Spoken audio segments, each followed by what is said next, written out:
বাংলার প্রাচীন এবং ঐতিহ্যবাহী একটি বিনোদন পুতুল নাচ। জনশ্রুতি রয়েছে ভারতীয় উপমহাদেশে বিপিন পাল প্রথম পুতুল নাচের প্রচলন করেন।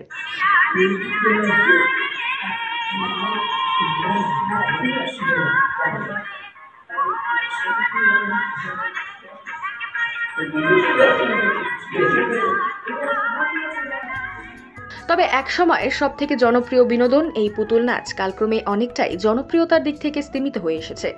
ইন্টারনেট এবং স্মার্টফোনের যুগে পুতুল নাচের কথা আর সেভাবে শোনা যায় না। বহু শিল্পী ধীরে ধীরে সরে এসেছেন এই শিল্প থেকে।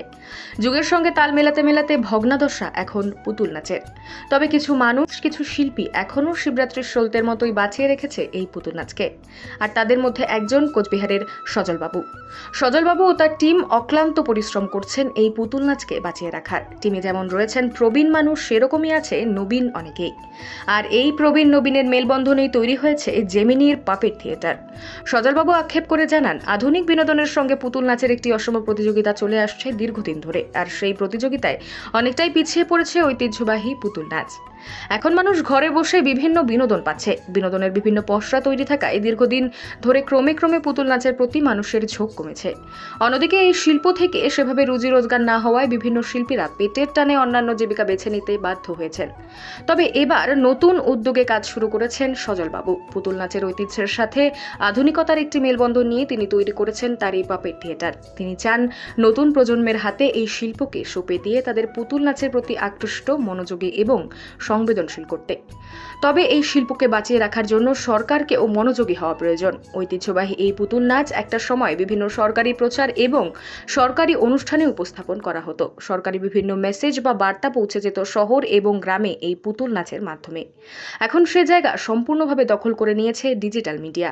প্রচারের জন্য ব্যবহার করা হয় নামি দামি তারকাদের। সেই দৌড়েও পিছিয়ে পড়েছে পুতুল নাচ। আর শুধু সেই পিছিয়ে পড়াই নয়, নতুন প্রজন্মের কাছে কোনো রকম জায়গা তৈরি করতে পারছেন। এবার পুতুল নাচকে নতুন প্রজন্মের মধ্যে বাঁচিয়ে রাখতেই লড়াইয়ে নেমেছেন সজলবাবু ও তার টিম। আধুনিকতা, সামাজিক মাধ্যম, নেট দুনিয়া সবকিছুর পরেও পুতুল নাচ বাংলা ও বাঙালির কাছে একটি আবেগ।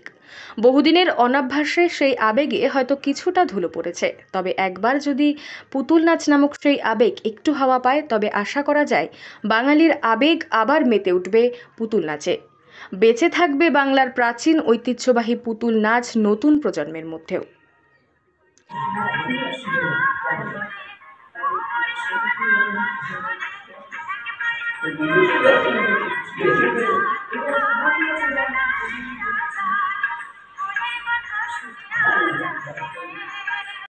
নাচ করে কিন্তু কারো সংসার চলে না। এরা সবাই নিজ নিজ পেশা সেটাকে দেখে, এই যে দেখছেন আমার এই ঘর বাড়ি এই সমস্ত কিছু সন্ধ্যাবেলায় এখানে সবাই সমবেত হয়, হয়ে কাজ কর্ম এগুলো কিভাবে হবে না হবে এগুলো আলোচনা ভাবনা চিন্তা এগুলো হয়, হয়ে আমরা নতুন একটা ভাবনা চিন্তা এইটাকে এই সংস্কৃতিটাকে অনেক প্রতিকূল অবস্থার মধ্যে দিয়ে ধরে রাখার চেষ্টা করছি। হ্যাঁ, আমাদের এই যে আমাদের আমার মতো যে বন্ধু আছে যেরকম ও, তারপরে আমার ছোট ভাই অঙ্কিত, তারপর আরো আছে সাগ্নিক, অরিজিৎ, এদের সাথে আমরা করছি স্যারের সাথে এখন আরো, মানে যেরকম আমরা চোপড়া তারপরে ফালাকাটা সব জায়গায় করে এসেছি, আরো নতুন নতুন জায়গায় আমরা যেতে চাইবো। কেউ যদি আমাদের আমন্ত্রণ জানায় আমরা যাওয়ার চেষ্টা করবো। দুটো বিষয় আমাদের, এক হচ্ছে যে এই সংস্কৃতিটাকে ধরে রাখা, আবার আমাদের পর কি কি হবে। এই যে দেখছেন তরুণ প্রজন্ম যারা, এই যে এখানে যারা আছে, এই যে অরিজিৎ, এই সায়ন, অঙ্কিত, এরা এদের আমরা চাইছি যে তোমরাও এই ব্যাপারটাকে শেখো, যাতে আমাদের পরবর্তী সময়ে একটা প্রজন্ম তৈরি হয়, তারা যাতে এই সংস্কৃতির বাহক হয়, সংস্কৃতিটাকে ধরে রাখতে পারে। এই অবস্থার মধ্যে আমরা কিন্তু কোনো সরকারি পৃষ্ঠপোষকতা, অনুদান বা ইত্যাদি এগুলোর মুখাপেক্ষী নই, যে এগুলো না পেলে চলবে না তা নয়, কিন্তু এটারও প্রয়োজন আছে। অন্ততপক্ষে একটা স্বীকৃতি, একটা এই সংস্কৃতির সঙ্গে যারা যুক্ত শিল্পীরা, তাদের একটা স্বীকৃতি যে না, এই লুপ্তপ্রায় সংস্কৃতিটা এরা এরা ধরে রেখেছে। তাদের সামান্য হলেও তো বিভিন্ন সময়ে আমরা শুনি দেখি যে বিভিন্ন ধরনের অনুদান এগুলো তারা পায় শিল্পীদের, এই ধরনের যারা একদম প্রান্তিক স্তরের যারা শিল্পী, এগুলো সরকারের ভাবনা চিন্তার মধ্যে আনা দরকার। এই সামগ্রিক এই ঔদাসীন্য একটা আছে। অনেকে ভাবে পুতুল নাচ এই কিন্তু নয়। আমরা এই যে 2024 সন, 2024-এ আমরা কোথায় কোথায় আমাদের নিজস্ব প্রোগ্রাম আমরা রবীন্দ্র ভবনে করি।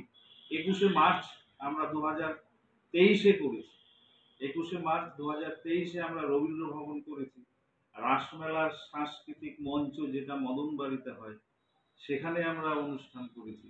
আমরা নাগরাকাটায় করেছি, ময়নাগুড়ি হাই স্কুলে করেছি, আমরা চোপড়া উত্তর দিনাজপুর সেই গার্লস হাই স্কুলে আমরা করেছি, আমরা ধূপগুড়িতে প্রোগ্রাম করেছি, আমাদের জলপাইগুড়ি কোরক হোম সেখানে আমাদের ইনভাইটেশন ছিল প্রোগ্রামের, কিন্তু ইলেকশন ঘোষণা হওয়াতে আমরা ওই প্রোগ্রামটা আমাদের আপাতত স্থগিত আছে।